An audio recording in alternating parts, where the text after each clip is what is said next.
Oke, jadi hari ini kita sudah sampai ke pertemuan ketujuh. Nah, udah kurang 1 minggu lagi udah selesai. Jadi di modul 7 ini, pertemuan 7 ini, kita hari ini akan membahas mengenai analisis aspek manajemen. Analisis aspek manajemen. Jadi kemarin minggu lalu kita sudah belajar mengenai masalah lingkungan. Sebelumnya kita sudah belajar mengenai masalah teknis. Kemudian sebelumnya lagi finansial atau keuangan, bagaimana memprediksi permintaan. Nah, kalau manajemen ini lebih ke pengaturan organisasi, bagaimana teman-teman nanti mengatur bisnis teman-teman, mulai dari struktur organisasinya, bagaimana mengatur manajemen dalam artian pengaturan pembagian tugas dan lain-lain. Nah, kita masuk pelan-pelan sambil nunggu yang lain yang mungkin belum bisa datang, belum hadir. Jadi di analisis aspek manajemen ini, proyek itu dapat dikatakan bagus apabila ditangani oleh proyek itu akan, bentar ini keliru.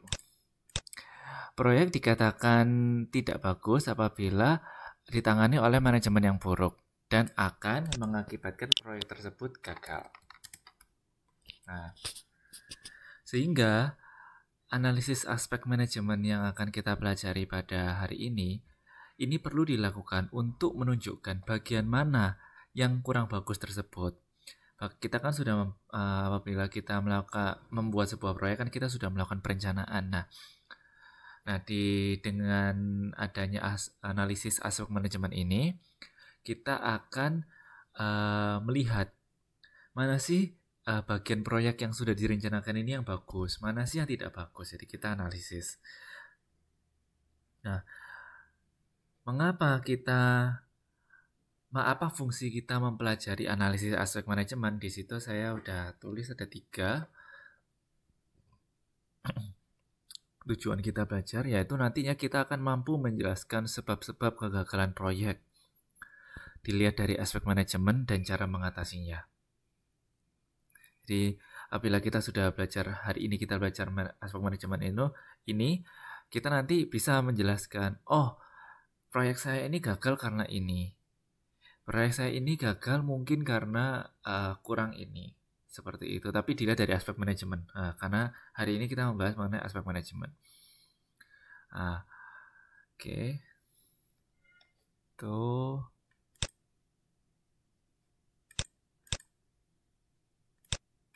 Nah, ini mungkin teman-teman bisa berdiskusi. Menurut teman-teman, kegagalan dari segi manajemen, mana yang menyebabkan biasanya bisnis mengalami kegagalan? Bukan dari segi keuangan, bukan dari segi pemasaran, bukan dari segi teknis, tapi dari segi manajemen. Bukan dari segi lingkungan juga, tetapi dari segi manajemen. Dari segi manajemen itu lebih ke arah ke pengaturan organisasi, struktur organisasi, pembagian kerja, kemudian etos kerja dan lain-lain. Itu biasanya dari segi manajemen ini bagian mana yang menyebabkan bisnis mengalami kegagalan? Kira-kira dilihat dari segi aspek manajemen, bagian mana yang menyebabkan biasanya bisnis mengalami kegagalan? Ya. Oh, udah banyak yang datang.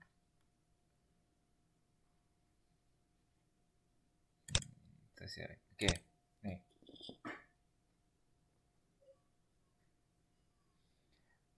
Kalau dilihat dari segi manajemen itu, kira-kira apa yang bisa membuat bisnis itu mengalami kegagalan?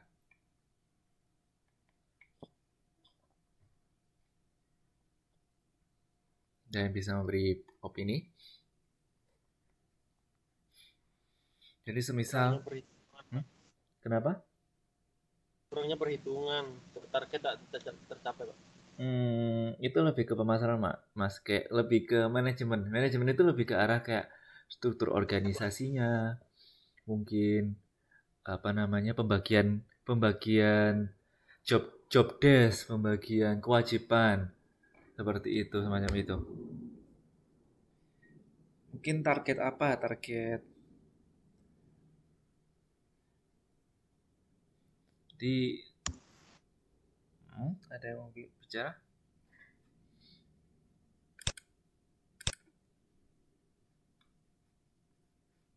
Ya.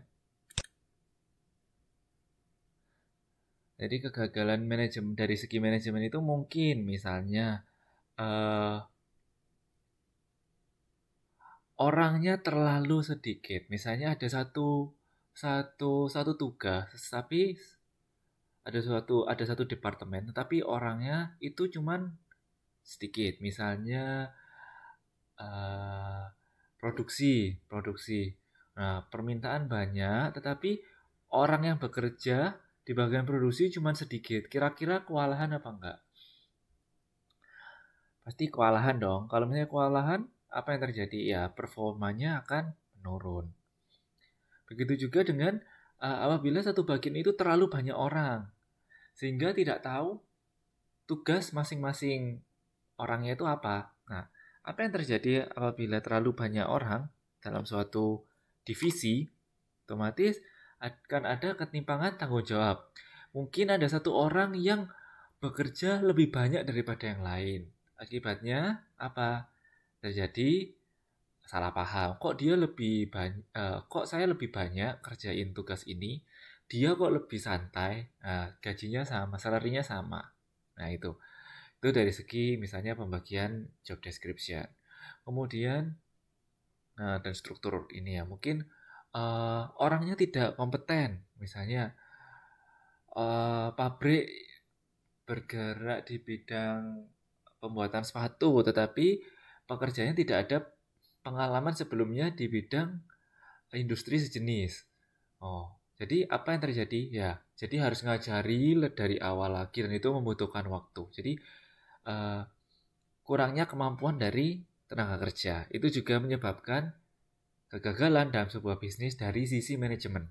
Nah, sekarang kita melihat dari sisi manajemen, bukan dari sisi pemasaran, bukan dari sisi keuangan, bukan dari sisi produk teknis, bukan dari sisi lingkungan.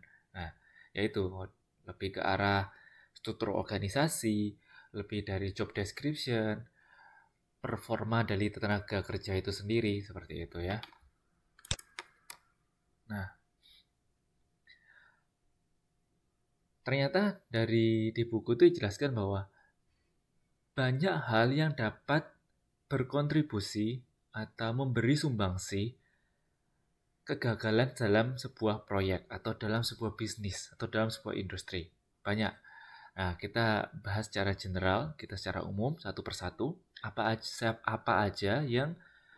saja yang berkontribusi menyebabkan kegagalan. Yang pertama adalah kegagalan memahami top management. Misalnya nih, kegagalan memahami top management. Misalnya bos itu atau direksi atau manajemen pusat menginginkan adanya suatu perubahan. Penambahan manajemen pusat cuma bilang seperti ini. Tolong tambah performa atau output ditambah. Kurangi defect, kurangi defect ini apa ya? Barang yang tidak jadi. Barang-barang gagal gitu. Tapi tingkatkan performa, tingkatkan output. Nah, itu kan umum. Nah, karena saking umumnya, ketika disampaikan kepada soft floor, kepada tenaga kerja yang paling bawah, itu jadi gak ngerti. Maksudnya apa? Gak semua orang ngerti dan memahami keinginan dari atasan. Kalau cuma dikasih tahu, tingkatkan output ya tolong jelaskan bagaimana cara meningkatkan output. Misalnya caranya adalah mesinnya ini dicek sehingga tidak terjadi kerusakan yang menyebabkan banyak barang rusak. Contohnya seperti itu. Jadi harus diterjemahkan secara jelas karena daya tangkap, daya serap setiap orang itu berbeda. Di setiap tingkatan tuh berbeda. Seperti itu. Yang kedua, yang menyebab aspek lain, contohnya adalah kegagalan memberikan tanggung jawab. Nah, ini mungkin sering terjadi dalam setiap perusahaan. Misalnya nih, di sekolah juga seperti itu. Misalnya, saya menyuruh A, tapi daya tangkap, daya paham, daya serap setiap orang kan berbeda. Ini bukan masalah daya tangkap, ini masalah tanggung jawab ya. Tanggung jawab misalnya, memang ada orang beberapa karakter yang mungkin tidak bisa diberi tanggung jawab terlalu besar. Nah, seperti itu. Karena dulu dari pengalaman saya ketika saya menjadi supervisor di perusahaan kecap sirup, salah satu perusahaan swasta, itu banyak kejadian misalnya nih uh, ada karyawan yang saya minta tolong seperti itu. Dia ngedumel, tetapi dikerjakan. Tapi besoknya dikerjakan. Ada yang ngomong iya Pak, nanti saya kerjakan. Tapi besoknya belum dikerjakan.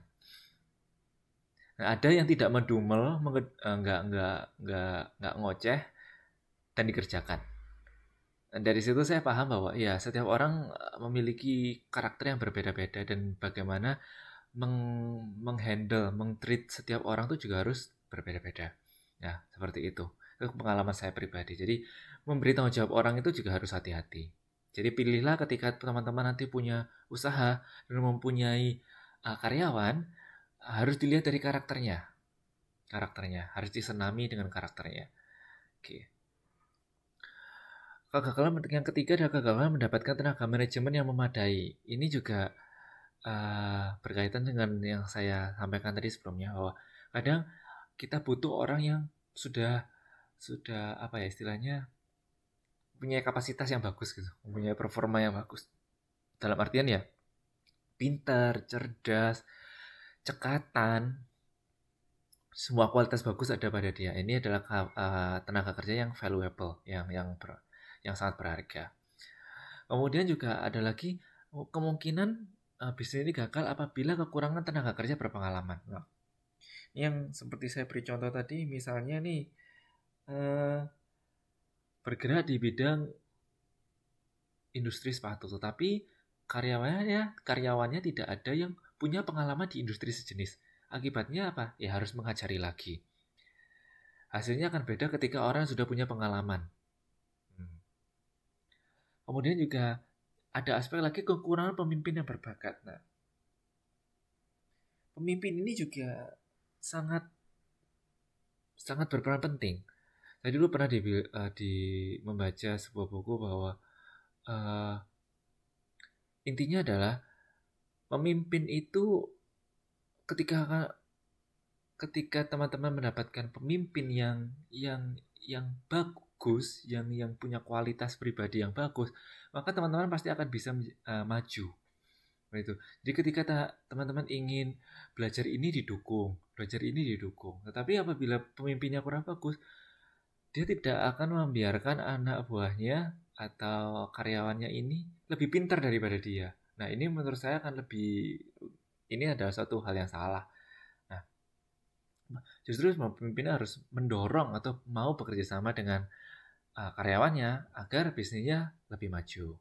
Gitu. Jadi pemimpin ini ya harus punya leadership, bukan hanya sekedar bos yang cuma menyuruh. Semua orang bisa menyuruh, tetapi tidak semua orang bisa memimpin. Yang bisa turut menjadi satu tim, membuat teamwork. Nah, itu tidak semua orang. Oke, berikutnya adalah tidak ada pendelegasian. Nah, ini adalah berkaitan dengan tanggung jawab. Semisal contohnya adalah ya seperti saya bilang tadi itu, karena tracking banyaknya tenaga kerja, jadi tidak tahu tanggung jawabnya.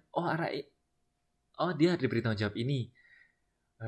Jadi tidak merata pembagian tanggung jawabnya. Atau mungkin pemimpin ini tidak bisa melihat potensi dari setiap karyawan, sehingga apa akibatnya? Dia memberi tanggung jawab yang salah.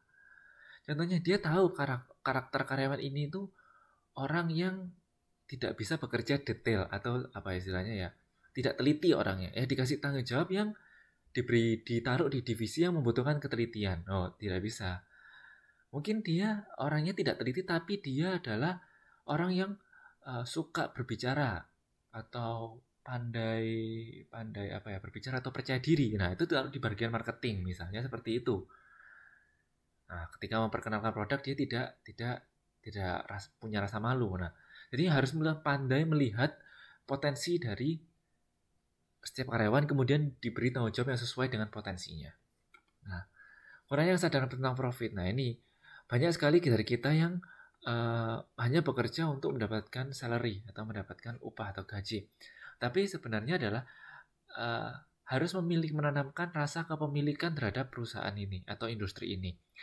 Mengapa? Karena kita harus sadar bahwa kalau industri kita, perusahaan tempat saya bekerja ini maju, maka saya juga ada mengalami keuntungan, misalnya salary saya bertambah, saya mendapatkan bonus ini itu. Nah, seperti itu.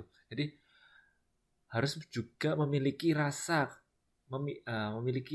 kepemilikan terhadap tempat bekerja. Orang yang menggunakan akuntansi sebagai alat manajemen. Ya, ini perhitungan akuntansi. Kurangnya pengelolaan sumber daya manusia ini berkaitan dengan ini ya, pendelegasian dan tenaga kerja yang memadai, tenaga kerja pengalaman tadi. Kurangnya kesadaran fungsi pemasaran. Nah, ini juga mungkin di fungsi pemasaran ini juga berkaitan dengan yang ini tadi, rasa kepemilikan. Jadi bagaimana nanti membantu kita sebagai karyawan juga harus membantu untuk memasarkan produk dari perusahaan kita. Nah, ini ada 10 aspek manajemen yang kerap kali dianggap remeh tetapi bisa menyebabkan kegagalan dalam bisnis. Ini bisa dibaca juga di buku halaman 7.2. Ada pertanyaan sampai sini? Kalau belum, saya lanjutkan.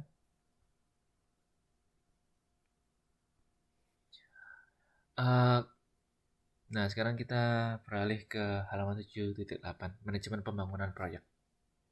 Nah, pada bahasan ini kita akan membahas mengenai tahap rencana pembangunan sebuah proyek. Jadi bagaimana kita mulai menyusun rencana sampai diimplementasikan tepat pada waktunya. Nah,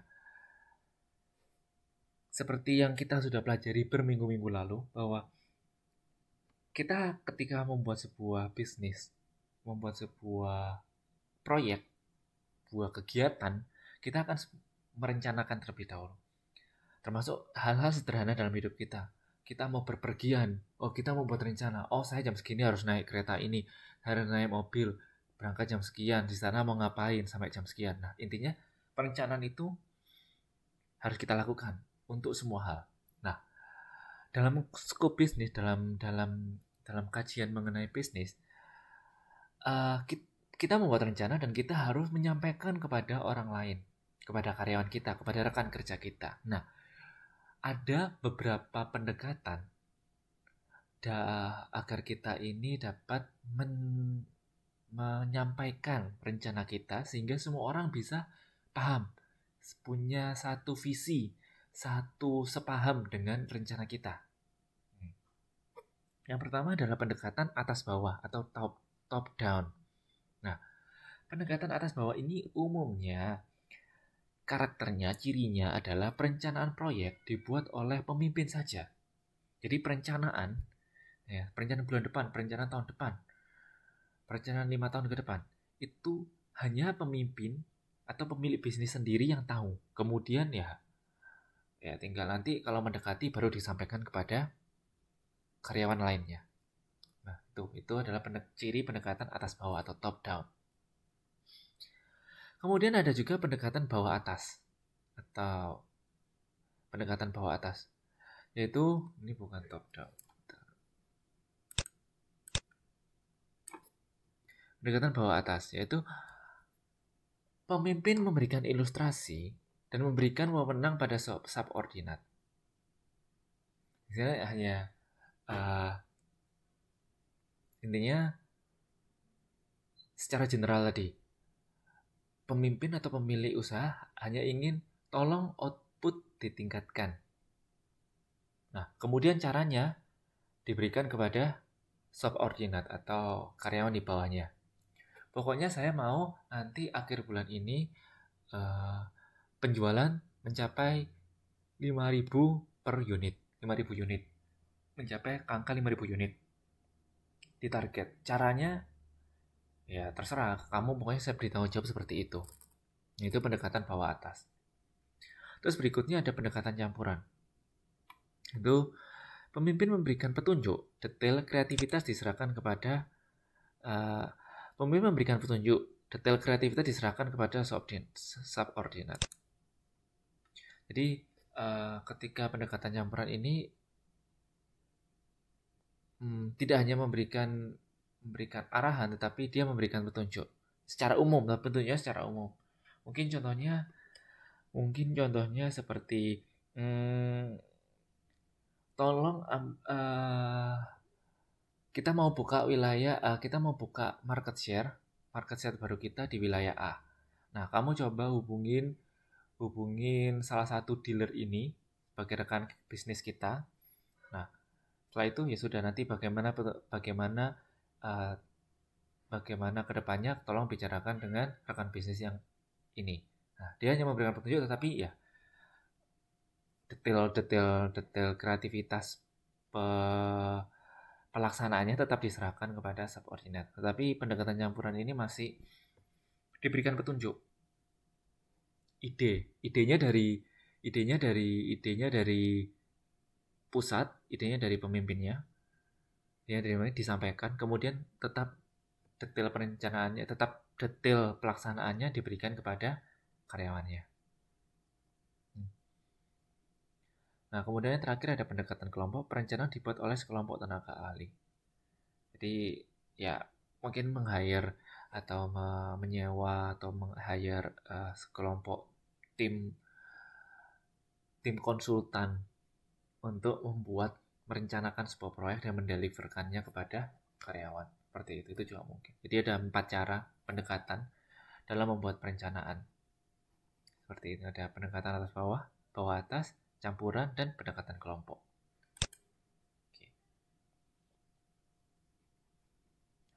Nah, mungkin ini yang bisa kita diskusikan hari ini. Nah, di slide sebelumnya tadi saya mengatakan bahwa kita harus membuat rencana. Ya, saya pasti semua setuju. Nah, ketika teman-teman punya rencana dalam sebuah bisnis, kira-kira pendekatan mana yang mungkin teman-teman terapkan dalam bisnis teman-teman sendiri? Alasannya mengapa? Ini ada 4 pendekatan. Kalau teman-teman punya bisnis, atau mungkin belum punya bisnis tapi merencanakan punya bisnis, kira-kira pendekatan mana yang teman-teman akan adopsi, teman-teman akan pakai? Alasannya kenapa? Oke, gantian. Sekarang teman-teman yang menyampaikan pendapatnya.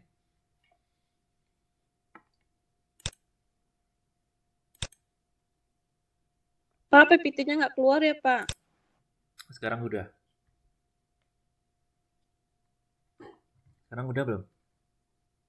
Belum, Pak. Wait. Saya coba lagi ya.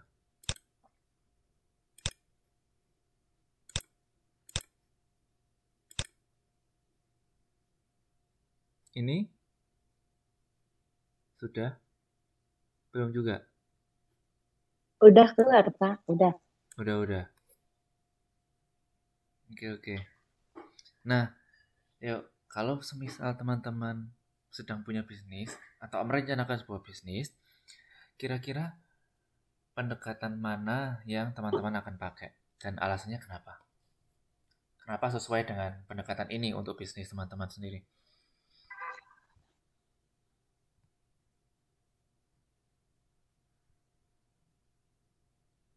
Yuk. Ada pendekatan atas bawah, pendekatan bawah atas, campuran, atau pendekatan kelompok.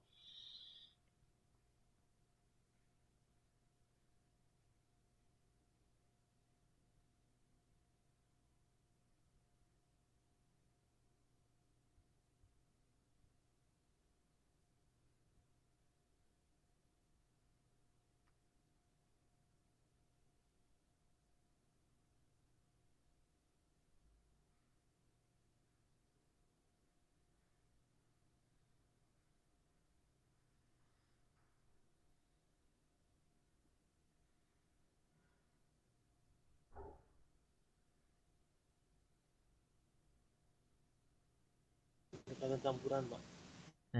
Ya, kenapa? Kenapa mau menggunakan pendekatan campuran? Jadi kalau kita pakai pendekatan campuran, kalau kita menjadi pemimpin, Pak, ya kita kan tahu kita harus bagaimana kan, kita ngasih ngasih apa itu, oh ini loh rencana yang ingin kita buat. Mm-mm. Dan mereka yang untuk yang subordinat bisa bisa mengembangkan melalui kreativitasnya. Jadi SDM-nya siapa si subordinat pun juga bisa berkembang. Hmm. Mm-mm. Ya, ini juga melihat bagaimana potensi karyawan nanti di masa yang akan datang ya. Maksudnya, ketika kita punya petunjuk ini, kalau memang karyawan ini kreatif, ya maka kita akan memberikan kita akan lebih percaya memberikan tanggung jawab. Ya benar juga ketika menggunakan campuran ya mungkin juga lebih lebih bagus ya karena kita punya kita men-sharingkan keinginan kita seperti apa. Kemudian orang lain mungkin punya ide yang lebih bagus, caranya lebih lebih lebih efisien dari kita. Ya why not? Seperti itu. Yang penting kan tujuan kita tercapai. Oke, terima kasih Mas. Yang lain mungkin satu lagi. Kira-kira mau pakai pendekatan mana? Alasannya kenapa?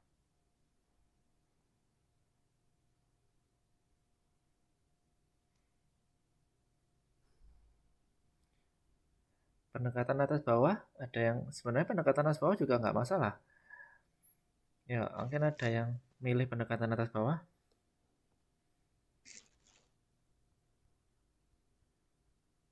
Ya, satu lagi.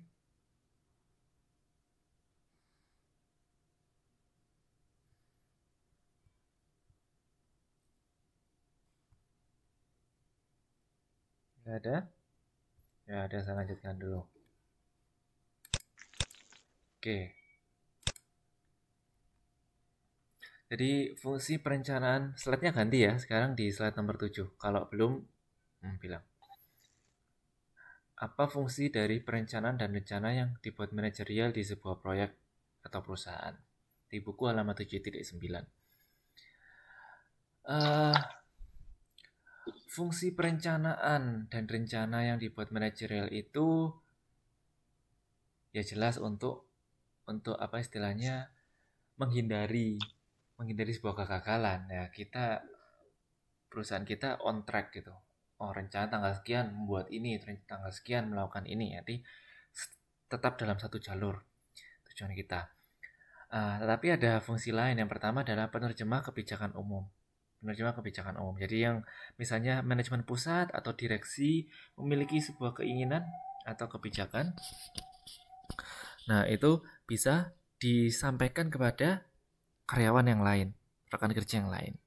Nah, berupa perkiraan bersifat ramalan. Nah, ini bersifat ramalan kenapa bersifat ramalan? Karena di perencanaan kita ada waktu. Misalnya bulan ini kita harus melakukan apa, bulan depan kita harus melakukan apa. Nah, ini bisa dijadikan sebagai perkiraan. Yang berikutnya adalah berfungsi ekonomi, yaitu memilih supplier mesin yang ekonomis. Nah, kemarin di aspek teknis kan kita juga mempelajari bagaimana memilih mesin yang ekonomis dibandingkan mesin A dan mesin B. Nah, seperti itu kan. Nah, di sini juga bisa perencanaan ini juga bisa berfungsi untuk berfungsi ekonomi atau memilih mesin yang lebih ekonomis atau supplier yang lebih menguntungkan seperti itu. Ya, yang berikutnya yang paling penting memastikan suatu kegiatan. Nah, karena kita ada timeline, kita ada waktu dan jenis kegiatan yang harus dilakukan, maka ini sebagai acuan bagi kita bahwa kegiatan kita ini sesuai dengan timeline, sesuai dengan rencana. Nah, kalau tidak sesuai bagaimana? Ya kita harus review. Kita harus meninjau kembali apa yang salah. Nah, berikutnya adalah alat koordinasi untuk melancarkan kegiatan. Nah, ini berkaitan dengan penerjemah kebijakan umum ya. Jadi nanti ini disampaikan kepada rekan kerja yang lain supaya satu tujuan, satu visi. Alat atau sarana pengawasan. Nah, ini kaitannya dengan memastikan suatu kegiatan. Nah, ini juga memastikan suatu kegiatan ini juga sebagai pengawasan. Ya, misalnya tadi saya bilang ketika, loh kenapa tidak sesuai dengan timeline, bulan ini harusnya seperti ini, kenapa tidak melakukan ini? Nah, ini kan kita bisa melakukan sesuatu. Gitu. Nah, ini fungsi cara umumnya ya. Nah, sekarang kita sudah mulai masuk ke bagian membuat bagan. Mulai dari sini tolong diperhatikan. Jadi ini. Ketika kita merancang sebuah perencanaan atau pelaksanaan sebuah proyek, kita yang paling penting harus kita tentukan yang pertama adalah membagi proyek ke dalam berbagai kegiatan. Contohnya kegiatan apa aja? Ya, kegiatan yang akan kita lakukan. Misalnya kegiatan perencanaan produksi. Ya, perencanaan produksi yang paling simpel aja. Misalnya produksi minuman. Misalnya gini. Yang pertama minuman sari buah. Yang pertama adalah pengupasan buah, pengupasan bahan baku, pengupasan. Kemudian perendaman. Kemudian pemotongan, kemudian blender atau mixing buah, kemudian penyaringan buah, kemudian penambahan air, penambahan gula dan lain-lain, kemudian sampai pengemasan. Jadi kan kegiatan itu banyak. Nah, bagilah proyek ini dalam berbagai kegiatan. Semakin detail semakin bagus. Nah, tujuannya kenapa kita harus membagi ke dalam berbagai kegiatan? Ya, karena nantinya kita akan mengetahui kegiatan apa yang diperlukan untuk menyelesaikan sebuah proyek. Nah, kalau kita tahu apa yang akan kita lakukan, maka kaitannya adalah kita tahu berapa uang yang nanti akan kita butuhkan, berapa waktu yang akan kita gunakan, berapa sumber daya yang akan kita butuhkan. Nah, kaitannya seperti itu. Maka semakin detail kegiatan yang ditulis nanti akan semakin bagus. Oke, nah sini paham ya. Oke, jadi mulai dari slide ini mohon diperhatikan karena nanti ke belakang kita akan bikin bagan dan itu menurut saya cukup susah. Nah, kemudian selain adalah yang harus kita lakukan adalah membuat proyek, membagi proyek dalam kegiatan, kemudian adalah membuat jadwal kegiatan proyeknya. Jadwal ini berkaitan dengan waktu. Jadi, susunlah kegiatan mulai dari yang pertama dilakukan.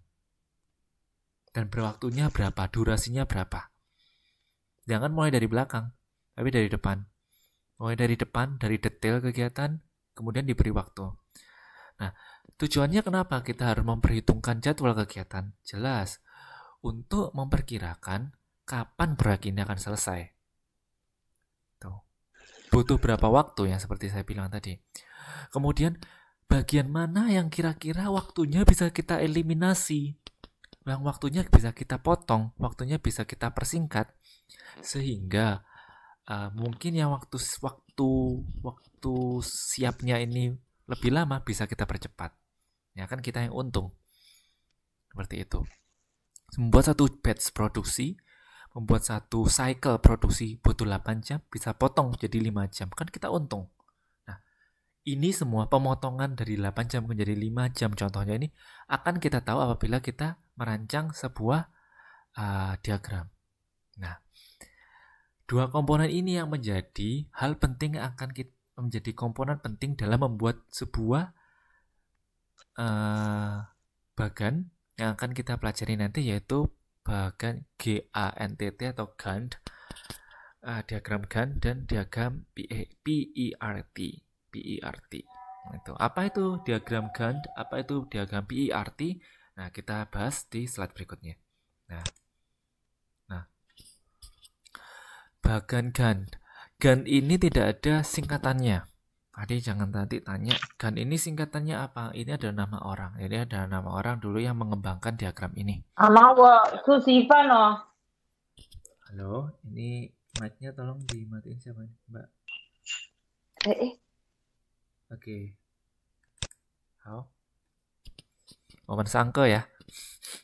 Berikutnya adalah bagan Gantt. Jadi Gantt ini tidak ada singkatannya. Kalau slide-nya nggak pindah, tolong bilang ya, gitu. Tolong diperhatikan. Nah, sekarang ada di slide nomor 9 di buku halaman 7.10. Jadi bagan Gantt ini Gantt sendiri itu adalah nama orang, jadi tidak ada singkatannya. Jadi jangan tanya nanti, oh ini singkatannya apa Pak? Ah, itu nama orang. Kalau PERT nanti ada singkatannya. Oke. Bahkan ini digunakan untuk mengatasi masalah pengawasan produksi. Nah, pengawasan, kan kita kira dari kegiatan dan waktunya kita bisa tahu. Nah, bagan Gantt atau peta ini pada dasarnya merupakan sebuah peta atau bagan yang menggambarkan pekerjaan yang harus dilaksanakan dan menunjukkan hubungan antara semua tahap atau tingkat pekerjaan ini. Oke, jadi intinya adalah ada kegiatan, kemudian hubungannya apa? Nah, ini tolong diperhatikan. Ini nanti juga berkaitan dengan PR. Jadi PR-nya nanti teman-teman, PR ketiga yang akan saya sampaikan pada hari ini, itu saya minta membuat diagram Gantt sederhana. Nah, bukan sederhana. Tetapi kalau misalnya membuat yang lebih komplit ya otomatis lebih bagus. Seperti itu. Nah, minimal harus ada meliputi 5 ini. Jadi, buatlah diagram Gantt sederhana dalam rangka rencana pembuatan sebuah bisnis. Minimal melingkupi kegiatan. Yang pertama, perencanaan atau planning. Penelitian, desain, implementasi, dan pengawasan. Ini sangat-sangat sederhana. Jadi, tolong nanti ketika PR-nya membuat diagram Gantt, ya kembangkan. Ini minimal melingkupi ini. Perencanaan, penelitian, desain, implementasi, dan pengawasan. Nah, bagaimana cara membuat diagramnya? Sangat-sangat mudah. Nah, minimal ada 5 aspek ini ya dalam diagramnya. Contoh yang paling sederhana itu seperti ini. Ini seperti schedule, seperti timeline biasa. Nah, jadi PR-nya sangat mudah. Jadi tolong misalnya tadi nama kegiatannya ditulis, itu planning, research, design, implementation, dan follow up atau pengawasan. Nah, planning ini apa boleh didetailkan? Sangat boleh. Apa yang direncanakan? Jadi tolong nanti ketika PR ya, tolong tuliskan lebih detail dari ini. Ini hanya contoh. Nah, minimal 5 ini. Lebih sangat boleh. Lebih detail sangat boleh. Jadi planning misalnya, ini saya beri yang sangat sederhana. Planning. Oh, timelinenya seperti apa? Dari akhir Januari sampai tengah Maret. Kemudian di sela-sela itu juga melakukan riset. Jadi kan bisa disambi. Melakukan perencanaan juga bisa melakukan research. Nah, research juga dilakukan di waktu yang hampir bersamaan, yaitu di bulan awal Februari, minggu kedua Februari sampai minggu ketiga Maret. Nah, ketika planning research ini sudah mau selesai, sudah mulai membuat desain sebuah bisnisnya. Nah, bisnisnya atau produk yang ingin dibuat. Nah, desainnya dibuat selama 1 bulan. Awal Maret sampai tengah April. Kemudian baru diimplementasikan. Implementasikannya ini mulai dicoba mengimplementasikan. Contohnya misalnya di sini adalah di awal April, minggu kedua April sampai minggu pertama Juli. Nah, karena sudah berjalan maka ada follow up. Nah, follow up-nya ini mulai dilaksanakan pada Juni sampai Juli. Akhir minggu ketiga Juni sampai minggu kedua Juli. Dan mungkin seterusnya. Nah, ini adalah contoh diagram Gantt chart. Jadi ini sangat mudah. Nah, nanti teman-teman saya minta membuat seperti ini untuk tugas ketiga. Ada pertanyaan ini? Ini diagram yang paling mudah ya. Ada pertanyaan? Sampai sini? Kalau nggak ada saya lanjutkan. Nah, ini adalah contoh kegiatan. Ini adalah contoh diagram Gantt yang lain. Nah, ini lebih detailnya. Nah, kalau teman-teman lihat di slide ini, slide nomor 12, ya ada task. Task 1. Task ini adalah kegiatan atau kegiatan yang akan kita lakukan. Nah, kemudian task 1 misalnya tadi itu perencanaan misalnya. Nah, kemudian didetailkan ada aktivitas 1, aktivitas 1, 2, dan 3. Nah, setiap aktivitas ini harus ada timeline-nya. Timeline-nya bukan yang di task-nya ya. Ini kan kayak istilahnya sub judulnya, mini judulnya. judul kegiatan 1. Nah, detail kegiatannya itu diberi keterangan kapan ini bisa dilakukan. Misalnya ini di minggu pertama, kegiatan 2 mulai dari hari Selasa sampai hari Selasa minggu depannya. Nah, begitu juga dengan task 2 atau kegiatan 2. Kemudian task 2 juga boleh didetilkan dalam bentuk activity 1, 2, dan 3. Next, dari task 3, dari ada kegiatan 3, di task 3 ini juga bisa dipecah jadi activity 1, activity 2, activity 3. Nah, mungkin kalau di slide sebelumnya ini dalam bentuk bulan. Nah, mungkin teman-teman bertanya, boleh dalam bentuk minggu, boleh dalam bentuk hari, boleh. Nah, ini contohnya di sini dalam bentuk hari, perharian. Monday, Tuesday, Wednesday, Thursday, Friday. Ini di week, the first week, the second week, third week, fourth week, di fourth week. Nah, di setiap hari, di setiap minggu ada harinya. Nah, ini juga boleh. Semakin detail, semakin bagus. Oke. Nah, itu ya, sampai sini. Ini adalah sama diagram Gantt. Atau ya, time schedule. Sampai sini bisa dipahami ya, untuk PR.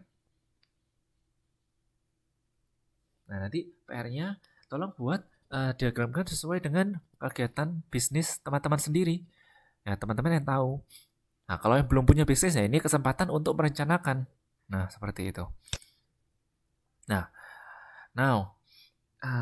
ini tolong diperhatikan. Sekarang kita belajar mengenai diagram PERT. Nah, ini ada singkatannya. Apa itu diagram PERT? Dari singkatannya adalah Program Evaluation and Review Technique. Program evaluation, jadi evaluasi sebuah kegiatan, dan review, dan analisis, dan teknik analisis. Di buku halaman 7.11. Ya. Kalau teman-teman melihat dalam slide, sekarang kita ada di slide nomor 13. Kalau misalnya slide-nya belum ganti, tolong bilang. Atau mungkin teman-teman juga bisa download di LMS. Saya udah taruh di LMS. Nah, diagram PERT, lihat dari gambarnya, teman-teman lihat di slide sekarang. Ada beberapa bulatan. Ya, ada bulatan. Itu kan teman-teman bisa lihat kan, ada bulatan 1, 2, 3, 4, 5, dan 6. Nah, bulatan ini, kalau diagram Gantt tadi kan dalam bentuk ini ya, tabel ya. Kalau ini dalam bentuk diagram. Nah, bulatan ini menunjukkan aktivitasnya. Jenis aktivitas dilakukan. Misalnya ini, kalau tadi ada subjudulnya, nah ini ada subjudulnya. 1, 2, 3, 4, 5, dan 6. Nah, kemudian ada panah berwarna biru muda. Ada panah-panah berwarna biru muda. Teman-teman bisa terlihat kan, ada panah-panah berwarna biru muda. Nah, panah berwarna biru muda ini adalah detail kegiatan. Oke. Jadi yang berwarna biru muda ini adalah detail kegiatannya. Nah, di situ misalnya dari kegiatan 1, kegiatan 2 ada detail kegiatan. Yang pertama ada identify target audience, mengidentifikasi audience mungkin ke konsumen, target konsumen, identifikasi target konsumen membutuhkan waktu 2 hari. Nah, di tabel ini ada 2 keterangan. Yang pertama adalah jenis detail kegiatan, dan yang di bawah arrow, di bawah panah ini adalah waktu berapa hari. Nah, kemudian dari kegiatan 1 ke 2 ini juga ada kegiatan create outline atau membuat kerangka. Create outline. Nah, create outline membutuhkan 5 hari. Nah, jadi dari kegiatan 1 menuju kegiatan 2 itu membutuhkan 2 kegiatan detail, 2 detail kegiatan. Yang pertama adalah identify target audience, dan yang kedua adalah create outline. Nah, masing-masing membutuhkan hari yang berbeda. Nah, dari kegiatan 2 ke 3 itu ada 1 detail kegiatan, hanya 1, yaitu draft copy atau melakukan pengkopian atau melakukan penggandaan. Draft copy. Nah, draft copy ini membutuhkan 10 hari. Nah, pertanyaannya adalah kegiatan 1, 2, dan 2 ke 3 itu membutuhkan berapa hari menurut teman-teman? Nah, Mengapa saya tanyakan ini? Ini adalah menjadi dasar nanti teman-teman membuat diagram berikutnya. Karena nanti kita di akhir slide kita akan membuat diagram lebih rumit. Nah, dari kegiatan 1-3, menurut teman-teman butuh berapa hari? Butuh 12 hari? Butuh 15 hari? Atau butuh 17 hari? Dari kegiatan 1 ke 2, 2 ke 3 itu butuh berapa hari menurut teman-teman? 12 hari, 15 hari, ataukah 17 hari? Dan mengapa? Nah ini, tolong dipahami dulu diagram ini, karena ini nanti menjadi dasar buat membuat diagram lain yang lebih rumit. Dari kegiatan 1 ke kegiatan 3, 1, 2, 3, itu butuh berapa hari? 12 hari, 15 hari, atau 17 hari? Dan mengapa?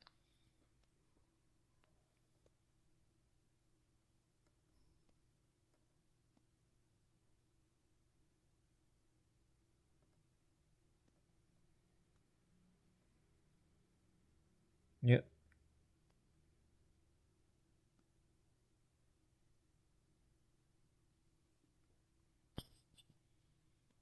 Butuh berapa hari dari kegiatan 1 ke kegiatan 3?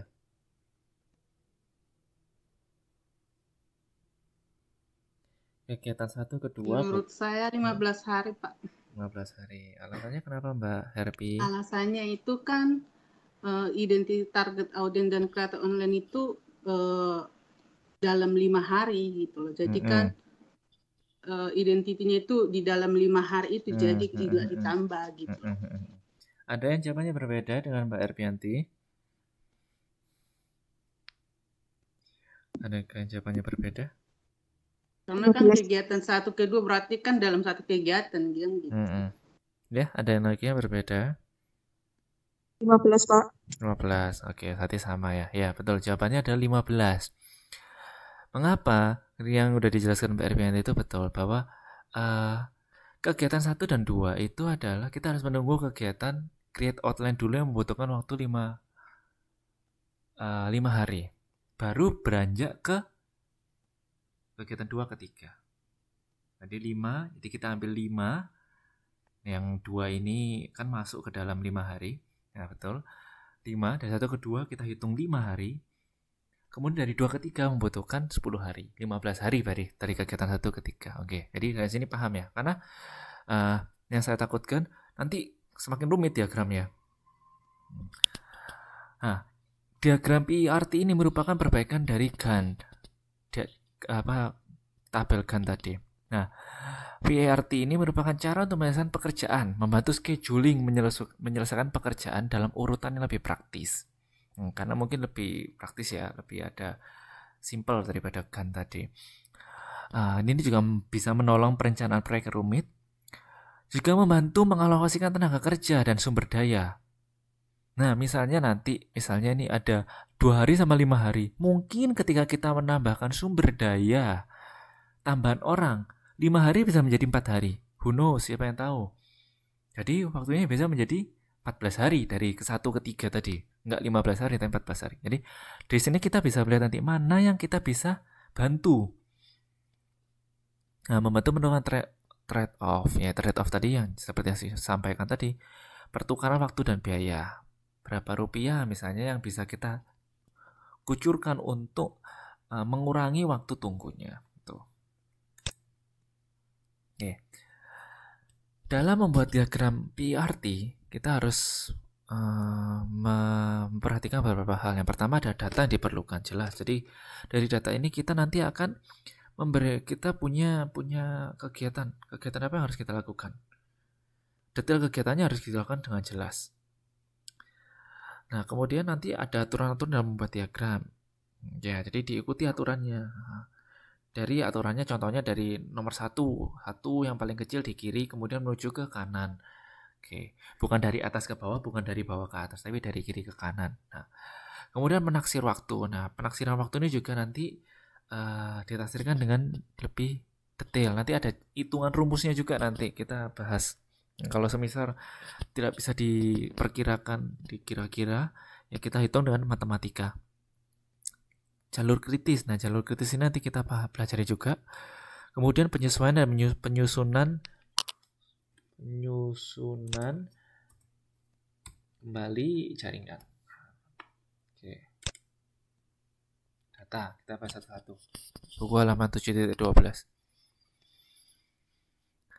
Jadi ada 3 data pokok yang diperlukan untuk mengadakan analisis jaringan bagi sebuah proyek. Yang pertama adalah taksiran yang mengenai waktu yang diperlukan untuk setiap pekerjaan. Nah, berapa kira-kira setiap detail pekerjaan tadi kan ada waktunya, itu ditaksirkan. Butuh 3 hari, 4 hari, setengah hari, berapa jam.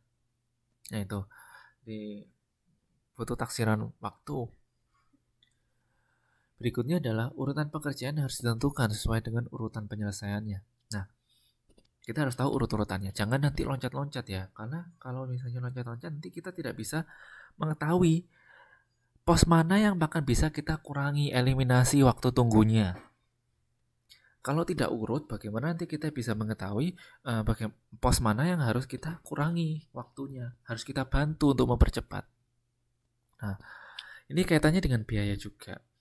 Nah, akhirnya kan kita nanti punya biaya. Berapa biaya yang digunakan untuk mempercepat suatu kegiatan? Contohnya adalah biaya lembur misalnya. Oke, saya di bagian ini 7 hari proses ini terlalu lama. Saya tambah tenaga kerja, nanti saya hitung biaya lemburnya berapa. Nah, itulah fungsinya kita membuat diagram BRT atau diagram Gantt tadi. Kita bisa tahu biaya, kita bisa mengucurkan berapa banyak biaya. Tuh. Di sini ada ditanyakan.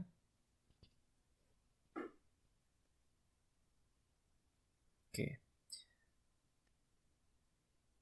Nggak ada ya. Nah, kalau tidak ada, saya lanjutkan dulu. Nah, ada aturan-aturan dalam membuat diagram. Yang pertama adalah event or aktivitas. Nah, yang event ini adalah yang kejadian tertentu yang terjadi pada saat tertentu. Kayak misalnya nih, pengupasan, misalnya pengupasan. Nah, pengupasan detail kegiatannya adalah apa? Ya, misalnya mau dihitung mulai dari mengambil pisau, itu juga dihitung. Saya dulu waktu kuliah juga membuat diagram ini. Jadi kegiatan mengambil pisau, kemudian misalnya mengasah pisau. Nah, ini kan jangan sampai nanti, kenapa sih kok hal-hal sederhana juga harus dicantumkan kayak mengupas pisau? Oke, ya pengupasan, ya udah Pak pengupasan. Tapi harus detail misalnya kayak mengambil pisau di rak. Nah, ternyata raknya jauh, butuh waktu 5 menit. Nah, kan. Terus kemudian diasah pisaunya butuh waktu 10 menit. Nah, asah pisau ini kan bisa dikurangi misalnya. 10 menit ngasah pisau apa gitu, berapa banyak diasah. Nah, kemudian baru dikupas. Kemudian masuk ke event berikutnya, misalnya perendaman kan kita langsung merendam, tapi misalnya pengambilan air dari bak gitu. Nah, mengambil air, mengisi air, kemudian memasukkan buah ke dalam bak, terus baru menunggu rendaman. Jadi sangat detail. Nah, saya juga pernah membuat diagram ini pada waktu sekolah dulu. Nah, kemudian aktivitasnya. Setelah kita tahu event-eventnya apa saja, misalnya pengupasan, perendaman. Nah, akan nanti saya jelaskan ada aktivitasnya. Aktivitas detailnya ini juga dicantumkan. Nah, event itu ada gambar, yang paling sederhana adalah gambar 1, 2. Event 1 sebagai pekerjaan dimulai, dan event 2 adalah pekerjaan selesai. Nah, nantinya kumpulan beberapa event ini akan membentuk sebuah jaringan, gambar yang bawah itu. Jadi semakin banyak jaringannya otomatis semakin rumit. Oleh karena itu jadi yang tadi saya minta bahwa harus dipahami dulu yang dasar-dasar. Jadi kumpulan dari beberapa event dan aktivitas digabungkan dan digambarkan dalam sebuah diagram jaringan. Nah, ini merupakan jaringan, kumpulan event yang lebih rumit. Tuh. Ya, kita sudah punya 2 istilah, yaitu event dan istilah aktivitas. Oke.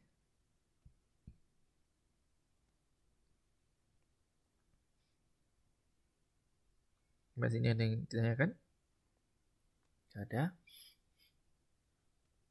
Nah, sekarang menaksir waktu. Nah, apabila Teman-teman tidak tahu, saya berencana, saya sangat tidak tahu, saya benar-benar tidak punya gambaran berapa waktu yang dibutuhkan untuk melaksanakan suatu kegiatan. Ini misalnya bisa terjadi apabila merencanakan sebuah bisnis. Jadi bisnis ini belum sangat baru, tidak punya gambaran, cukup kompleks. Nah, ini kita menggunakan penaksiran waktu. Nah, penaksiran waktu ini ada rumusnya. Misalnya waktu dalam minggu kalender yaitu jumlah kerja yang diperlukan dibagi jumlah hari kerja per minggu. Nah, waktu dalam minggu kalender itu jumlah hari kerja yang diperlukan dibagi jumlah hari kerja per minggu. Nanti ada contohnya. Nah, ini penjelasannya dulu. Nanti ada contohnya, saya beri satu contoh. Nah, dalam proses penaksiran waktu proyek tidak pasti, maka kita harus menggunakan pendekatan distribusi probabilitas dengan berbagai persyaratan.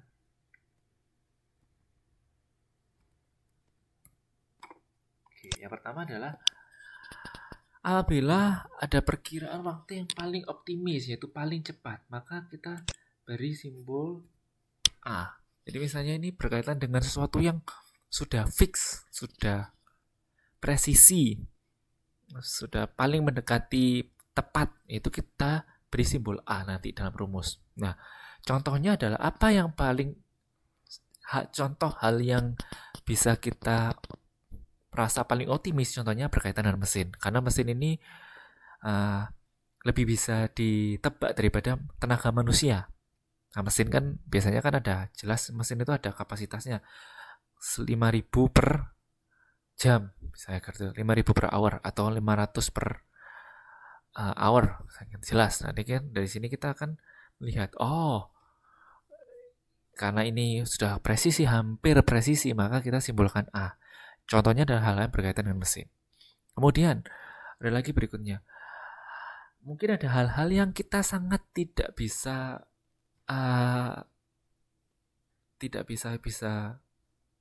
tentukan. Ya, paling lambat. Contohnya adalah diberi simbol B. Misalnya pengadaan barang dari supplier yang tidak tentu. Dari supplier luar negeri misalnya. Ya kan? Mungkin jauh, harus melewati perjalanan laut, udara, dan lain-lain. Kita tidak tahu, kita tidak bisa mengestimasikannya. Sehingga yang harus kita lakukan adalah memberikan simbol B, yaitu untuk hal-hal yang kita perkirakan paling lambat. Seperti itu. Oke. Nah, bagaimana waktu untuk yang mudah bergerak? Nah, bergerak ini misalnya kita bisa konsolidasikan, kita bisa atur. Contohnya ini, kita sudah punya kenalan dengan supplier A. Saya Pak siapa gitu. Pak, tolong dong, ini saya tiba-tiba ada permintaan barang ini, saya minta tolong dipercepat pengiriman barang bahan baku ini. Karena sudah kenal, sudah langganan, barang ready, dari yang harusnya jadwalnya didatangkan hari Jumat untuk bahan bakunya bisa digeser menjadi hari Rabu. Nah, untuk hal-hal semacam ini kita beri simbol M atau movement. M dari kata movement, singkatannya M, jadi kita simbolkan M. Nah, kemudian ada pembaginya. Pembagi tahu ya, pembagi ini kalau ada pecahan desimal yang penyebut pembagi. Nah, itu pembaginya itu kemampuan untuk mengukur ketidakpastian dalam penaksiran. Mungkin akan lebih mudah apabila kita melihat contoh soalnya. Nah, ini.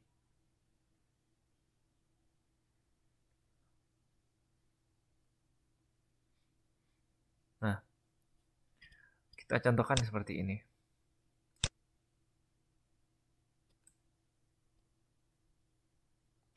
Kita mempunyai 3 taksiran waktu seperti ini. A, untuk barang yang mudah bergerak.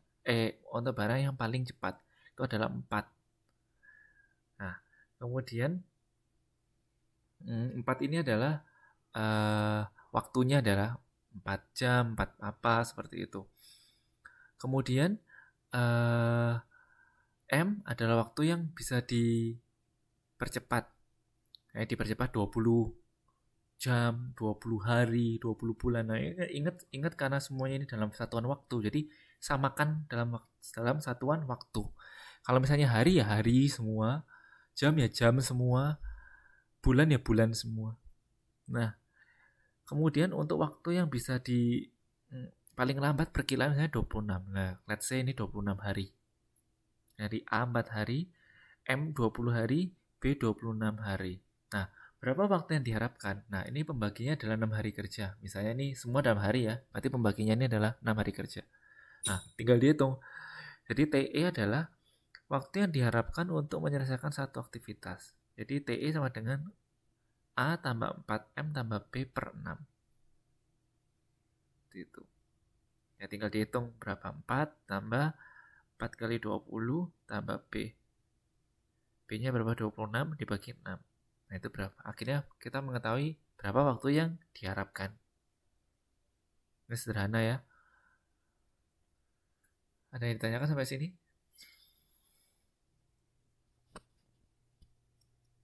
Sambil dipahami pelan-pelan.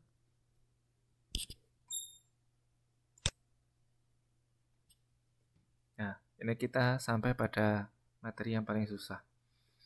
Jalur kritis.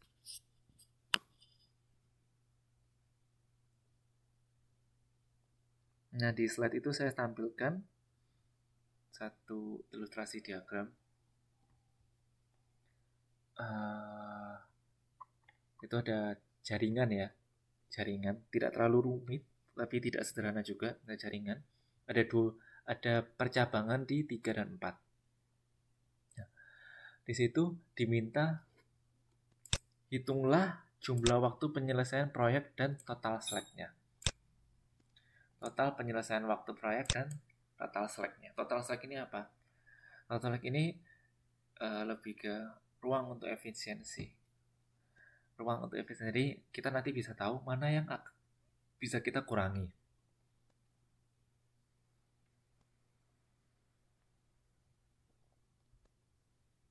Oke. Pelan-pelan ya kita bahas. Dalam menentukan perkiraan waktu penyelesaian akan kita kenal sebuah istilah yaitu jalur kritis. Apa itu jalur kritis atau critical path?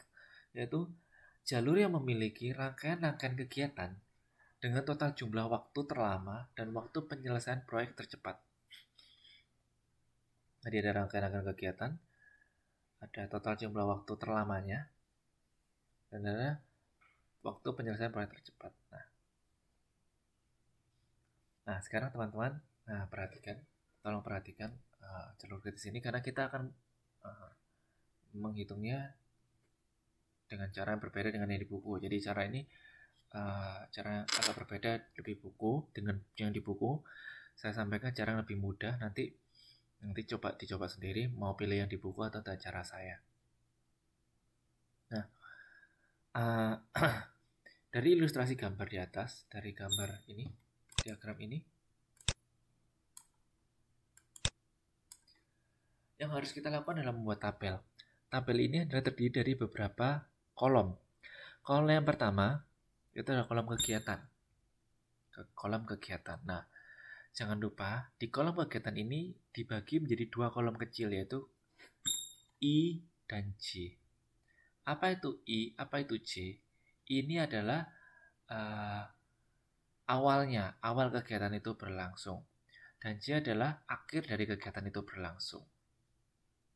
Nah, contohnya di sini ada kegiatan 1 ke 2, 2 ke 3, ada 2 ke 4, 3 ke 5, ada 4 ke 5, ada 5 ke 6. Jadi, kalau kegiatan 1 ke 2, I-nya berapa?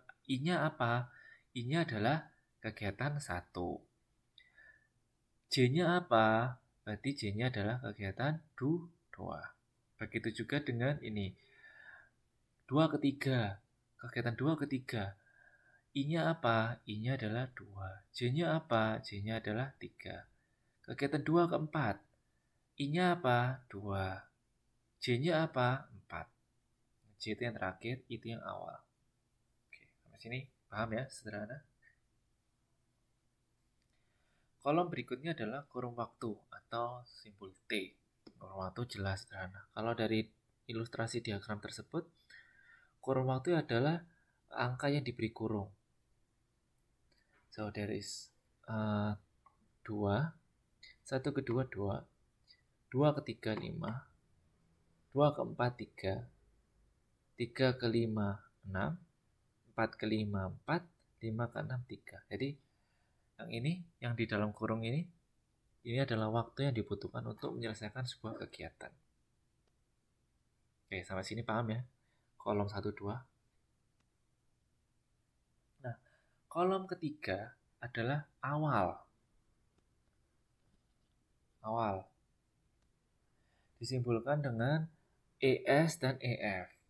Nah, ini adalah nanti saya celangkan dulu, awal dan akhir, kemudian baru total select. Nah, awal ini ada ES, EF, kemudian akhir adalah LS, LF. Nah, apa itu ES, EF? Apa itu LS dan LF? Apa itu awal dan akhir? Nah, saya akan untuk mengisi tabel ini, kita akan membuat tabel lain. Kalau cara saya itu membuat tabel lain, nah, supaya tidak bingung. Nah, awal itu cara mengisi ES dan EF untuk kolom awal ini, kita punya namanya metode maju. Untuk mengisi kolom akhir LS dan LF, kita ada metode mundur namanya. Oke, saya ulangi. Jadi kolom berikutnya, kegiatan kurun waktu ini sangat sederhana, nggak ada pertanyaan ya. Kalau awal, ada kolom awal terdiri dari ES dan EF, dan kolom akhir terdiri dari LS dan LF. Untuk mengisi kolom awal dan akhir, itu saya membuat tabel tersendiri, terpisah dari ini. Nah, untuk mengisi kolom awal ES dan EF, metode namanya metode maju.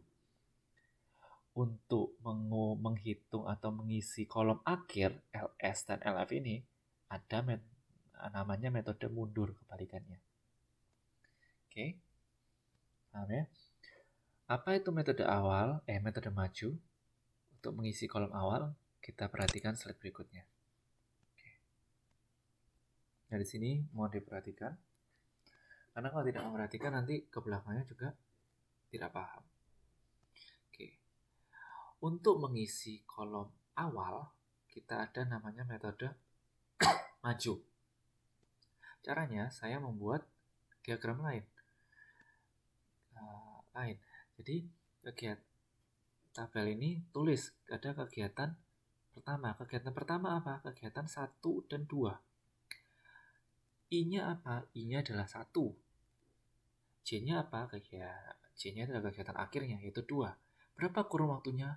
Di sini ditulis 2, yang di dalam kurung itu 2. Tulis di sini kurun waktu 2. ES diisi 0. Kenapa diisi 0? Karena start ES, E-nya ini adalah, S-nya ini adalah start. Startnya adalah kegiatan 1, which is itu belum mulai. Kalau belum mulai, maka kita isi 0. Isi 0, ES-nya diisi 0.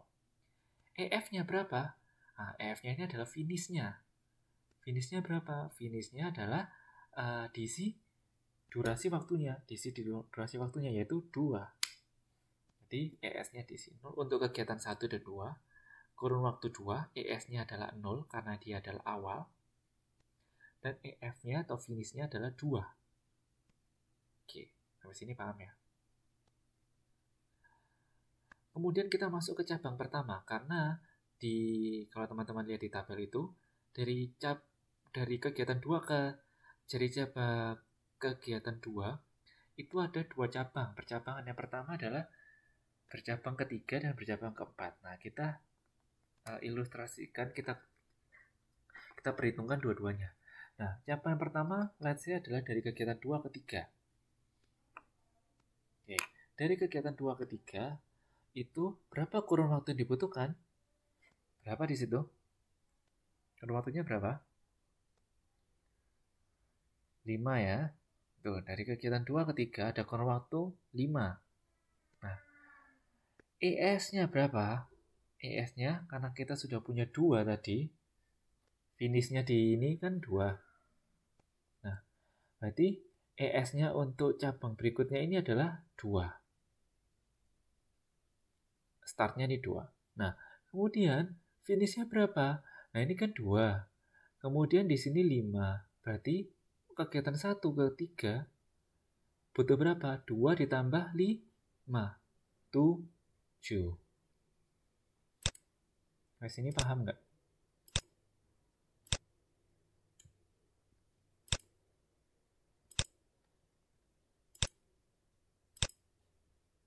Oke. Jadi kan dari sini EF-nya 2, finishnya 2 kan pastinya. Kemudian dilanjut, finish ini menjadi start untuk kegiatan 2 ke 3. Nah, berarti finishnya adalah berapa? Startnya kan finish dari kegiatan 1 ke 2 ini menjadi start untuk kegiatan 2 ke 3. Nah, finish untuk kegiatan ini berapa? Ya dijumlah dari 2 ditambah 5 berapa? 7. Nah, EF-nya 7. Sampai sini ada yang ditanyakan? Kalau ada yang ditanyakan, segera tanya. Nah, berikutnya kegiatan 2 ke 4. Nah, ini ada cabang nomor 2, cabang 2. Nah, cabang 2 ini ada kegiatan dari 2 ke 4. Berapa durasinya? 3. Hanya 3. Nah, kemudian startnya berapa? Startnya kita bisa ambil dari EF kegiatan ini, finishnya, atau kita bisa lihat dari diagram ini, 2. Nah, berarti startnya 2. Tulis di sini startnya 2. Sorry. Ya, 2. Sama 2. Nah, kemudian EF-nya berapa? Akhirnya berapa? 2 ditambah berapa kurun waktu 2 ke 4 ini yang dibutuhkan? 3 kan? Berarti 2 ditambah 3 berapa? 5. Nah, ini adalah EF dari kegiatan 2 ke 4. Berikutnya, masih di percabangan lanjutan cabang 1. Lanjutan cabang 1 itu ada kegiatan 3 ke 5. Butuh waktu 6. Kemudian, startnya berapa? Dihitung 2 tambah 5, 7. Berarti startnya 7. Akhirnya berapa? 7 ditambah durasi dari 3 ke 5. Berapa? 7 tambah 6, 13. Oke. Kemudian kita lanjutkan lagi ke lanjutan cabang 2. Lanjutan cabang 2 ada kegiatan 4 ke 5. Dari 4 ke 5, berapa durasi yang dibutuhkan? 4. 4 jam, 4 hari. 4. Kemudian startnya berarti berapa? Dihitung mulai dari 1 ke 4 ini. Startnya adalah 2 tambah 3, 7. 2 tambah 3, 5. Finishnya berarti ditambah durasi kegiatan 4 ke 5. 5 tambah 4, 9. Oke. Nah, sekarang nih pertanyaannya. Dari kegiatan 3 dan 4 ini, finishnya yang atas ini 13. Yang bawah 9. Nah, untuk berapa yang harus kita pilih untuk masuk menjadi start kegiatan 5 dan ke-6? Mana yang harus kita pilih? Dari sini, mana yang harus kita pilih?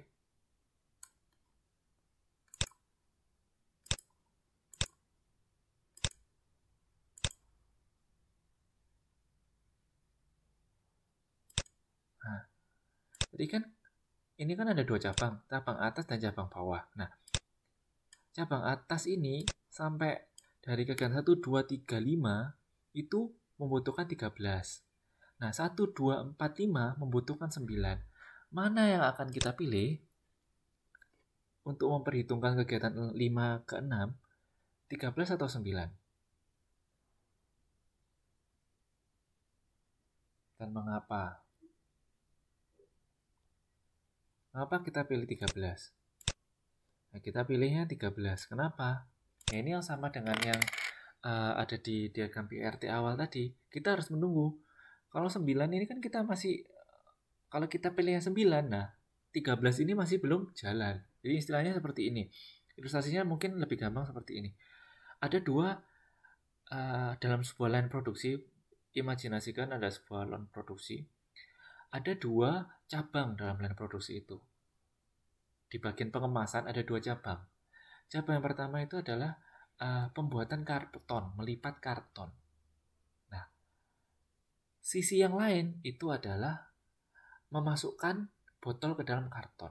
Nah, otomatis dalam pos atau kegiatan membuat sebuah karton ini membutuhkan waktu misalnya 13 detik untuk melipat sebuah karton, karena kita harus melipat bagian bawahnya dulu, kemudian harus memberi selotip. Nah, itu membutuhkan waktu 13 detik. Nah, di sisi lain itu membutuhkan waktu memasukkan botol hanya membutuhkan waktu 9 detik. Nah, kita harus bagaimanapun juga kita harus menunggu karton 13 detik ini selesai dulu baru dimasukkan ke botol, memasukkan ke karton. Botol tadi dimasukkan ke karton. Jadi kita pilih yang paling lama. Tujuannya adalah supaya tidak ada kegiatan yang terlewatkan.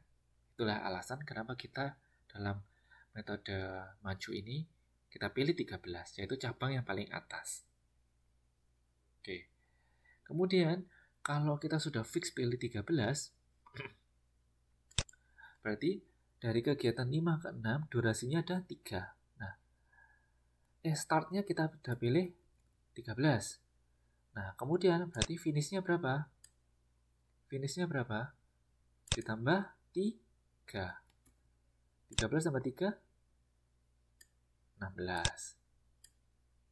Tuh. 16. Nah, itulah akhirnya. Nah, saya terus di sini. Kenapa S dipilih waktu yang paling lama? Karena kita harus menunggu hingga pekerjaan di cabang 1 itu selesai. Apabila kita tidak menunggu, maka tidak bisa melaksanakan pekerjaan cabang 1, 2 bersama-sama di titik 5. Nah, ini harus menunggu yang paling lama dulu. Nah, angka di ES dan EF ini kita masukkan kembali ke tabel awal, ES dan EF. Nilainya kita masukkan kembali ke sini. Nah, untuk metode maju ini apakah ada pertanyaan? Silakan sambil dipahami dulu.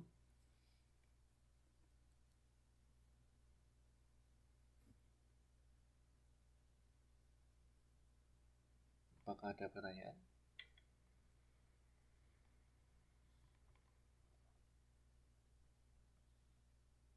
Mudah ya, dan cuma tambahan kurang. Cuma membutuhkan waktu ketelitian lebih aja.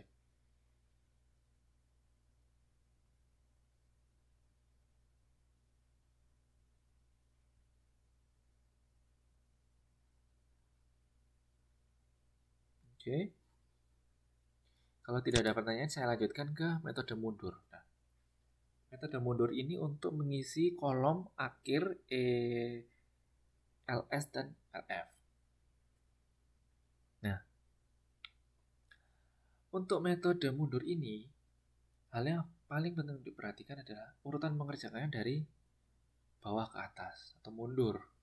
Jadi, kegiatannya di bikin tabel lain itu nomor 6 ditulis di paling atas, ke bawah ke nomor 1. 6, 5, 4, 3, 2, 1. Tadi kan yang di metode maju kan dari 1, 2, terus lanjutan cabangnya baru 5. Kegiatannya dari maju. Nah, kalau mundur, sesuai namanya, berarti kegiatannya dari bawah, dari belakang. Kegiatan 6. Nah,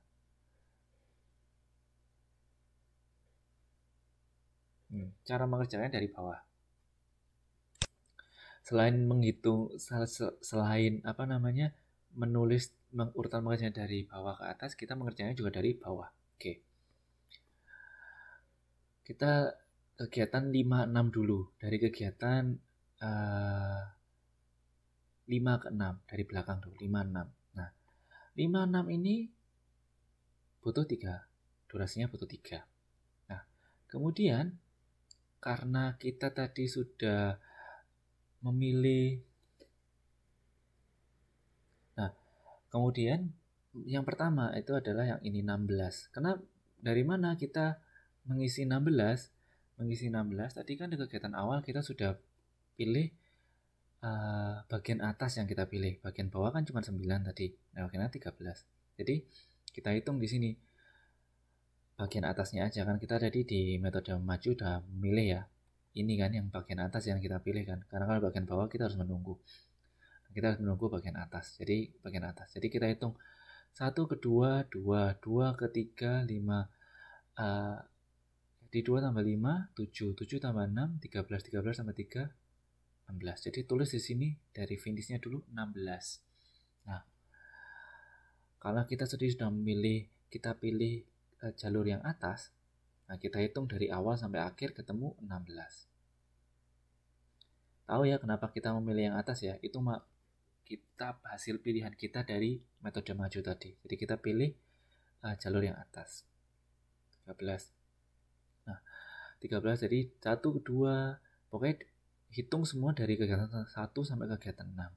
2 tambah 5, 7 tambah 6, 13 tambah 3, 16. Tulis ini 16. Nah, kemudian karena ini metode mundur, maka tidak ditambahkan tetapi dikurangkan.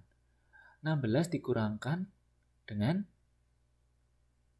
durasi dari kegiatan 5 ke 6. Nah, durasi dari kegiatan 5 ke 6 ini berapa? 3. Berarti 16 kurangi 3 sama dengan 13.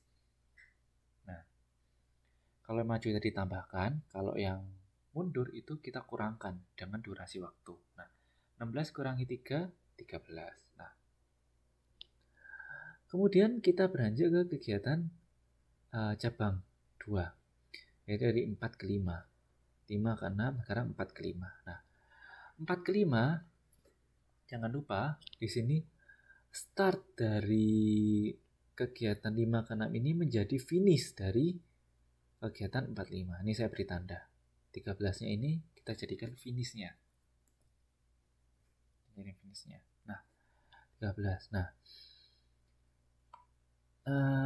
kalau finishnya 13, berarti startnya berapa?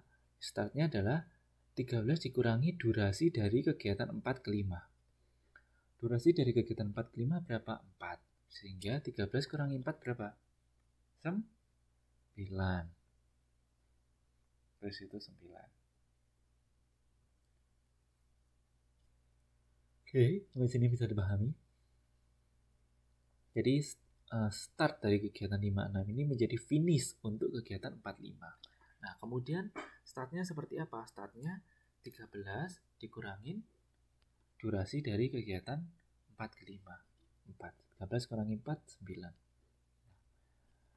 Kemudian jangan lupa, di kegiatan, selain kegiatan 4 dan 5 ini, kita juga ada kegiatan lain, yaitu kegiatan 3 dan 5. Nah, 3 dan 5 jangan lupa diperhitungkan. Nah, tulis sini kegiatan 3 ke 5. Nah, kegiatan 3 ke 5 butuh berapa durasinya? Durasinya butuh 6. Tulis sini 6. Nah, kemudian karena ini masih dalam cabang pangkalnya ada 5, maka start dari kegiatan 5 dan 6 ini, 13 ini menjadi finish kegiatan 3 dan 5. Ini saya beri tanda panah. Nah, kita masih menggunakan 13 ini. Jadi start untuk kegiatan 5 dan 6, 13 ini menjadi finish untuk kegiatan 3 dan 5. Lalu startnya seperti apa? Nah, kalau metode mundur maka dikurangkan dengan durasi. Nah, 13 dikurangi 6 berapa? 7. Nah, jadi LS-nya adalah 7, LF-nya adalah 13. Nah, sampai sini ada yang belum dipahami? Pelan-pelan.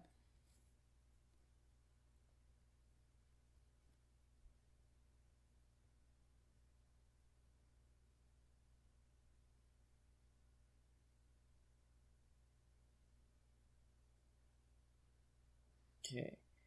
Kemudian berikutnya, ada pertanyaan?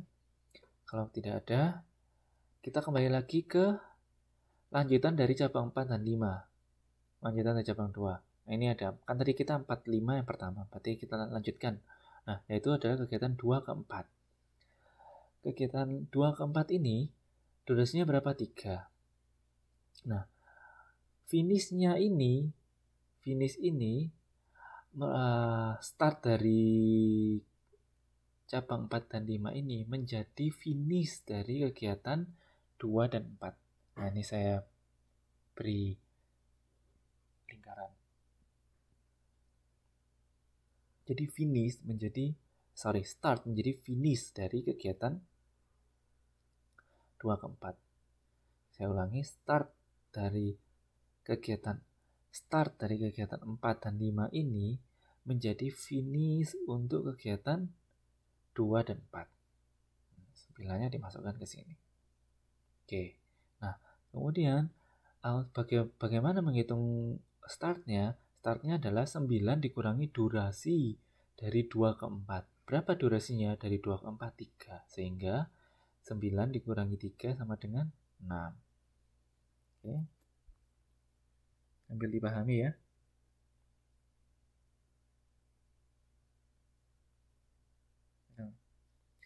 Kita masih ada lanjutan dari cabang yang pertama tadi. Kan 35 sudah, berarti lanjutannya adalah 23.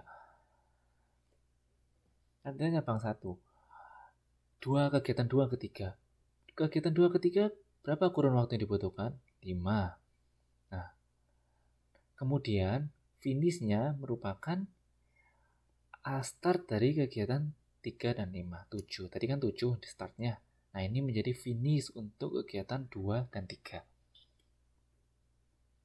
Ini saya beri ini garis warna hitam lingkaran ini. Jadi, start dari kegiatan 3 dan 5 ini menjadi finish untuk kegiatan 2 dan 3, yaitu 7.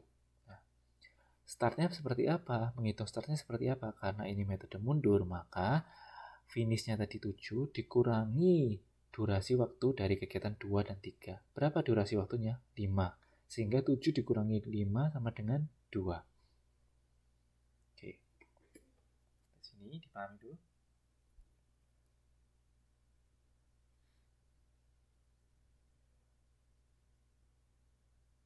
Nah, sama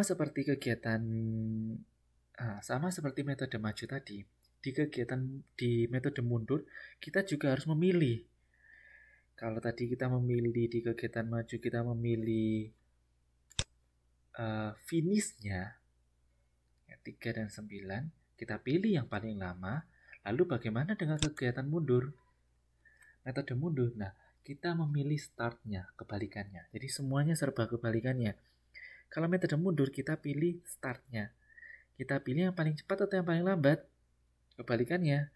Kalau dari metode maju kita memilih yang paling lambat, maka di metode mundur kita pilih yang paling cepat. Antara 2 dan 6, mana yang paling cepat?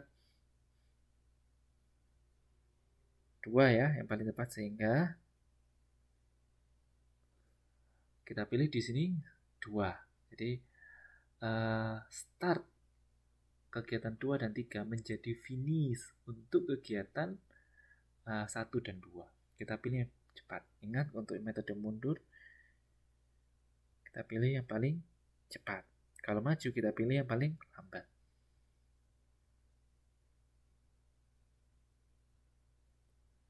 Oke.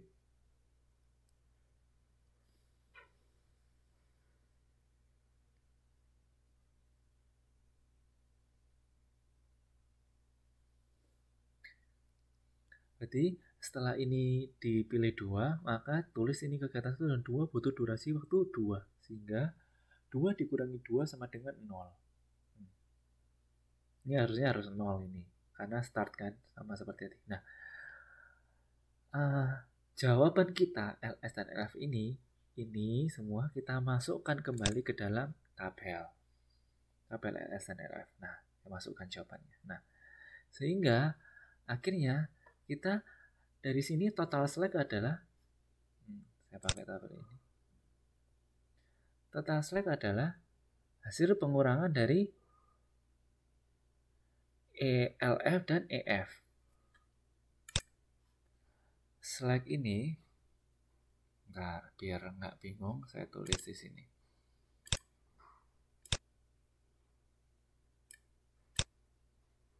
total select ini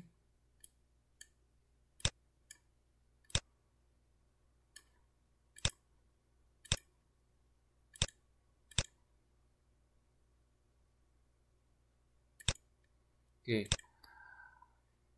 Total select ini merupakan hasil pengurangan dari akhir LF dikurangi akhir awal EF T.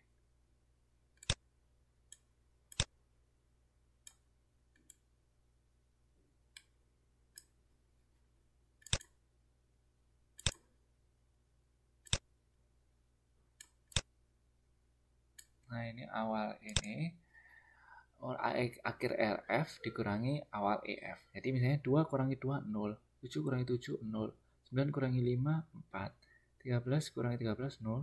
12 kurangi 9, 4. Nah, yang ada kelebihan angka ini, 4 ini, merupakan pos yang harus kita kurangi.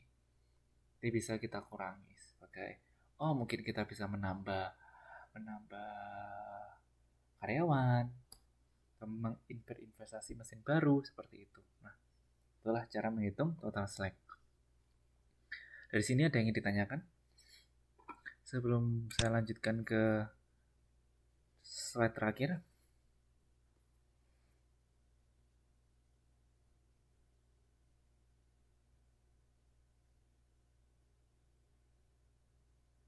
Oke. Gampang ya ini ya, kalau misalnya ada ditanyakan silakan ditanyakan. Nah, kemudian penyesuaian dan penyusunan kembali jaringan. Nah, apabila kita tadi sudah tahu mana pos-pos mana yang harus kita kurangkan dari LS tadi, dari total select tadi, maka yang harus kita lakukan adalah pertukaran sumber daya yang diperlukan. Misalkan, agar pekerjaan dapat dipercepat, kita dapat memindahkan sebagian dari sumber daya pada kegiatan yang bukan jalur kritis. Jadi mungkin mengalokasikan orang lebih di jalur tadi itu di pos yang bisa kita kurangi. Dengan menambahkan orang, setidaknya nanti pengurangan ini, hasil pengurangan LF dan F-nya semakin kecil nilainya. Syukur-syukur kalau bisa nilainya semakin 0. Nah, kemudian bisa melonggarkan spesifikasi teknis, misalnya dengan melonggarkan beberapa persyaratan teknis. Misalnya bisa di pos lain, misalnya waktunya diperlambat, atau di pos yang ini bisa dipercepat, bisa diatur settingan mesinnya, atau bisa mengubah susunan aktivitas, misalnya membagi tugas dalam beberapa kelompok. Ini juga bisa, misalnya yang membuat kardus nggak cuma 1 orang, tetapi bisa ditambah 2 orang supaya bisa mengimbangi kecepatan dari orang yang memasukkan botol ke kardus. Nah, bentuk beberapa kelompok. Oke, itu ya. Jadi kita pada hari ini kita belajar mengenai bagaimana melihat studi kelayakan bisnis dari aspek manajemen. Oke, ini saya terangkan dulu tugasnya. Jadi tugasnya sama, ada 5 nomor. Kemudian, ini tanggalnya belum saya ini. 28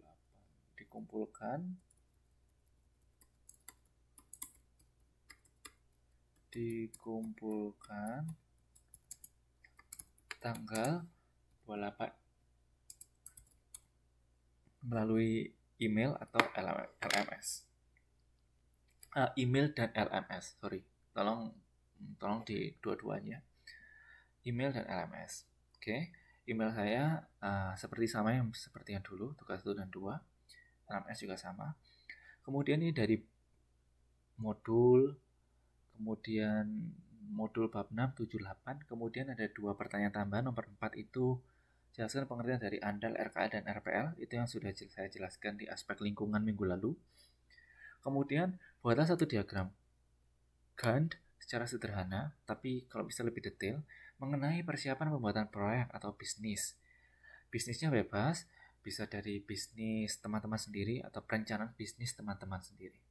Oke, itu. Untuk tugas ada yang ditanyakan? Tugas, apakah ada yang ingin ditanyakan?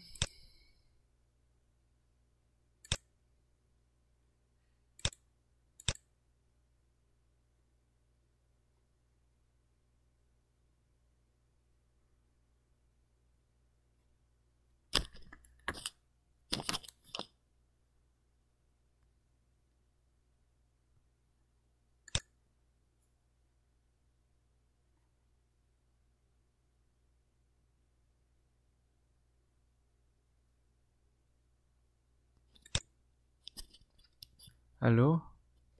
Kepotong ya tadi ya? Halo? Halo? Iya, Pak. Sampai mana tadi ya? Saya nggak sadar kalau kepotong. Halo? Sampai itu yang tugas itu, Pak. Oh, Yang sampai tugas. tugas. Oh, oke. Saya sampai tugas. Oke. Berarti ada pertanyaan sampai tugas. Kalau dari materinya tadi ini ada yang ditanyakan.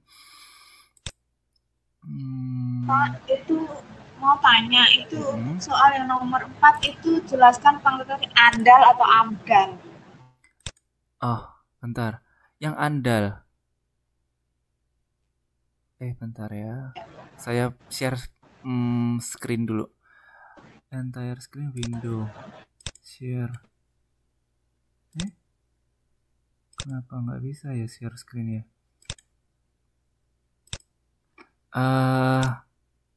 Yang andal. Yang andal RKL dan RPL. Oke. Kalau dari diagram GANTT-nya apakah ada pertanyaan? Bisa ya bikinnya ya, kalau diagramnya ya. Bisa ya. Nah, kalau bisa Belum dicoba, Pak. Belum bisa jawab. gampang kok kalau nggak bisa, kalau mentok baru nanya. Kalau nggak bisa nanti di land. Oh, nggak boleh sama ya, jangan sama. Jadi kalau sehati, Pak. Kalau diagram sama ini kan nggak mau, karena bisnisnya ya beda-beda, pribadinya beda-beda, aktivitasnya juga beda-beda. Kalau mungkin apa namanya yang modul ini ya saya nggak bisa ngecek juga ya sama atau enggaknya. Tapi kalau yang GANTT tadi ya pasti beda. Gitu. Oke, sekarang saya absen dulu. Siapa yang nggak hadir ya di sini? Tim saya nggak bisa lihat partisipan. Yang hadir siapa? Hari ini hadir semua. Hadir semua, Pak. Hadir semua, ya udah, bagus. Hadir semua. Saya nggak bisa lihat ini. Tim saya. Oke, berarti hari ini hadir semua ya, bagus. Oke, kalau tidak ada pertanyaan, saya sudahi perkuliahan hari ini. Jangan lupa PR-nya segera dikerjakan. Sampai jumpa di pertemuan minggu depan, pertemuan terakhir. Kemudian sudah lulus berarti semua ini segera lulus ya. Semoga bisa. Amin. Semoga bisa segera lulus sampai semester 8. Oke. Terima kasih atas kehadirannya. Mohon maaf kalau bila ada salah kata ya. Sama-sama. Sampai jumpa minggu depan. Jaga kesehatan. Sehat selalu. Bye-bye. Ya, Pak. Assalamualaikum. Waalaikumsalam. Bye-bye.